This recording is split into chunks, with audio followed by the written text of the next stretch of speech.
At this spot was the lynching at Stewart Road Bridge. Near this place, James T. Scott, a black janitor in the medical school at MU, was killed on April 29, 1923. A mob brought Mr. Scott to the bridge, placed a noose around his neck, and pushed him over the railing while hundreds of spectators watched. There was alleged student involvement in Mr. Scott's murder, and it stirred public outrage and made front-page news across the United States. Although charges were filed against the leaders of the mob, none of them were convicted. Let this site be a reminder to us of the injustices in our historical legacy. As we continue the fight against the systems of oppression, let us reflect on how to better serve the community for all Columbians.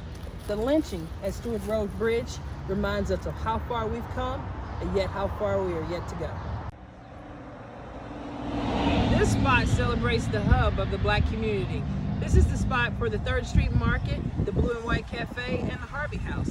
People would come here and shop, and they would shop for all of their grocery needs. Students during the day would actually come over from Douglas High School and actually have meals and have snacks. And then after 5 o'clock, this place became a hub and a sort of like a juke joint for adults. Another spot that was really notable here was the Harvey House. Here at the Harvey House, it was known in the Black Motorist Green Book that this was a place that was safe for black folks to come and stay while they were traveling. This is the site of the Columbia Cemetery, where initially blacks were segregated away from whites. This cemetery houses some of Columbia's most notable black citizens. It also has 42 unmarked graves where members of the U.S. colored troops fought in the Civil War.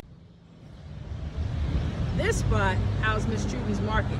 Miss Truby was a white woman who operated one of the few women-owned businesses in the city to serve blacks. Next door, her neighbor, Dr. Leroy McAllister, was Columbia's only black dentist.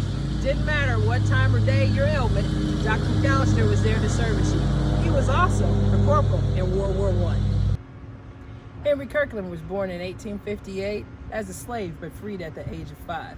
He was known as an internationally acclaimed horticulturist who could have been named as the first black to teach at the university.